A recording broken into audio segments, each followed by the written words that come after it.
forced us to produce a lot of graphic assets in order to, quite simply, allow the player to have true continuity throughout the story.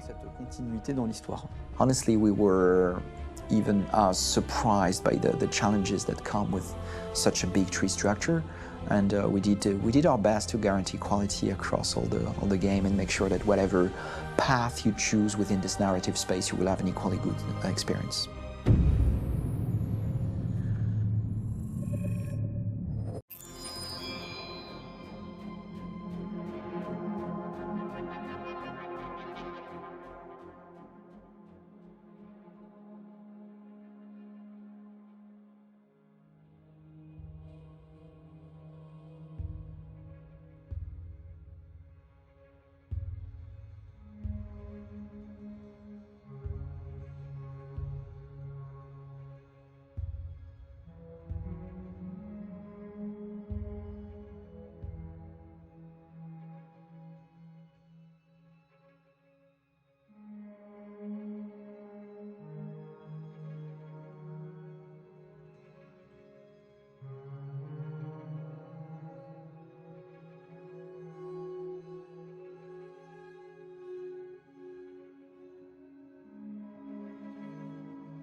Detroit Become Human was produced over a period of 4 years. Here in Paris, we have a team of about 180 people, and to that, we need to add also all the outsourcing with our partners in the Philippines, in China, Vietnam, and in India. So when we started working on this story, I had to imagine where Kara was built. And for whatever reason, the city of Detroit came very quickly to my mind because it had already an incredible story by itself of history and themes. So we traveled there with the team, and we were really moved by what we saw, and we could really feel the desire to fight and really be born again. And we just continued this curve, this growth, and just imagine what Detroit would be like if the Android industry was, using these huge factories to build androids there. A very strong element in Detroit is that there's a lot of industrial wasteland and a lot of nature too, and for us, the graphic designers, it was an incredible playground. The destroyed zones which we wanted to preserve, we appropriated them to turn into something else. Then in the areas that needed to be rebuilt, we were able to imagine our Detroit of the future. We didn't want to make a science fiction universe, but a world of anticipation. If we chose science fiction, we could have imagined flying cars, extraterrestrials, but those things are very far from our current everyday life. Anticipation is more about gleaning from our contemporary reality, the one we know, because Detroit is set in 2038, and 2038 is tomorrow.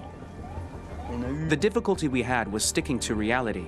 That is to say, technology becoming more and more invisible, a lot more elegant, and at the same time, making it visual. So all the computer equipment, autonomous cars, we simply had to invent.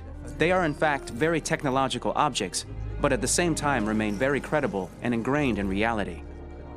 To create a cohesive universe in the fashion and clothing of the human characters in 2038, I didn't want to put an accent on strange shapes, or really vibrant colors, and things we wouldn't know. That I wanted to keep for the androids. The goal was to create something familiar which we can identify with in this future setting. Working on the artistic direction for the androids was a bit special because this is a project about the place they could occupy in the human world. It was out of the question for them to be too beautiful or too perfect. They had to correspond to every social class, rich and poor. Inspired by everyday utilitarian clothes, I brought a modern touch by adding dynamic display surfaces, the armband we can see on the side, the triangle on the front and back, an LED. Like that, there's no confusion. Wait. You're sending an android? All right, ma'am. We need to go. You can't do that. Why aren't you sending a real person? Once we cast the actors, we travel to meet them in order to scan their faces. We record the structure of their face with the scan, and we record the colors and patches of skin with photography. Once we have this information, we will use this as a basis for modeling and creating the characters. The artist will make it more realistic, but will also enrich it. He will propose ideas which we will develop together.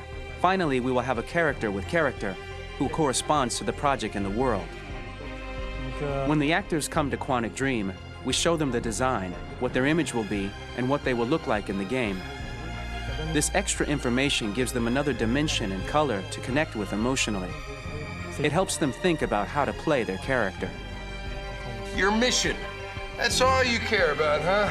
You should consult a professional who can help you. Beat it, you hear me? Get the hell out of here! So there are 3 types of shoots at Quantic Dream. Shooting and performance capture, where you capture the whole actor, his voice, his face, and his body. These shoots are obviously done with American actors because the game's original version is in American English. After that, there are the body-only shoots, representing around 250 days of filming, while the performance capture is 100 days of filming. Now, body-only shoots, there are 2 types. There are the action shoots and the technical shoots, which are mokit shoots.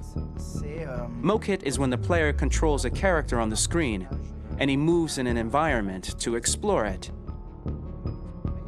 This is of particular importance at Quantic Dream, and therefore we shoot a lot to offer a unique context for each scene and each character. To prepare a motion capture shoot, we first get together to look at the sets we need, the animations that we want to shoot, which ones need to be grouped together, or which ones need to be cut and shot at another time, so that we get the most out of the shooting day.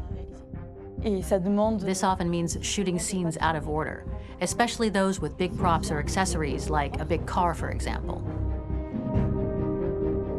So we shoot all the animations related to that particular prop first.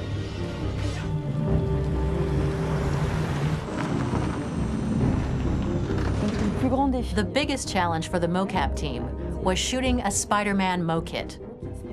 We had to build a wall and attach an actor to a harness with cables so we could pull him up and render him climbing. The shooting on this game total took about, I would say, more than a year, maybe 1 and 2 years, with about 300 actors on set. So I would say it's quite a massive production. But so much happened on this set between the stunts and the shootings with a little girl and all these great actors that we had. It was really a very, very memorable journey for the team and for myself. Today, Detroit has over 37,000 animations.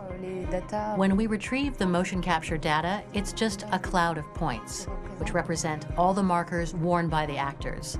From this cloud of points, we have a phase called retargeting, which gives us a skeleton. This skeleton will be applied to the characters of the game. There is still work to be done, but this gives us the main movements. Since we are working on something very realistic, we must recognize the actor and also recover all the emotion he expresses in his performance. We use a system of facts, an identity card for each actor. We make the actor do a whole range of facial expressions. Then we recover all the expressions and paste the animations on a puppet that Jan has prepared. I then recover and refine these poses. I might stretch the lip, re-inflate a cheek, tiny details that make the finished product really capture the actor. Because of the nature of our mocap system today, when we receive the animations, we're missing eye movements, and so the character has that dead look.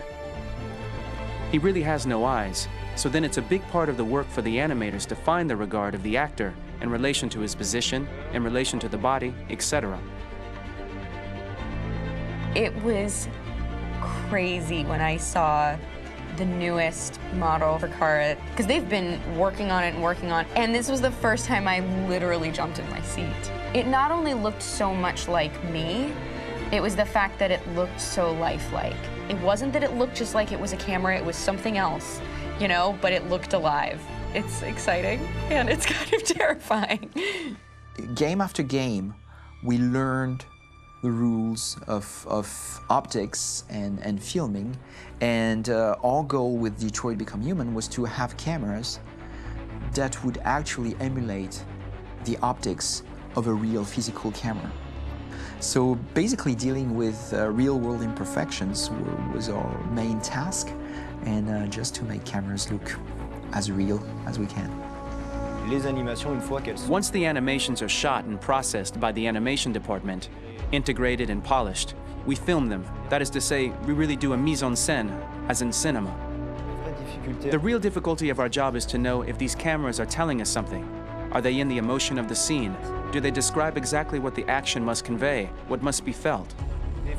The most important challenge for me was one of the final scenes where Marcus decides to start the revolution and go to the battlefield. Very quickly, we imagined this to be a huge sequence shot. We wanted the feeling of a cameraman running behind us while showing Marcus, the androids who help him, the person shooting at us, etc. Above all, it was necessary to say to oneself, this scene is very violent but does not glorify war. On the contrary, that war is something improbable and absurd. It was really a fun challenge. The idea was to say we have 3 characters. We would like each of them to have a specific cinematography. We wanted Kara to be much more filmed with some kind of handheld camera, to have something very living, very breathing. For Connor, we wanted something very cold and very perfect. And for Marcus, we wanted something epic and spectacular. So it was about the filming, but it was also about the photography. So we worked with a director of photography to give each character a different lighting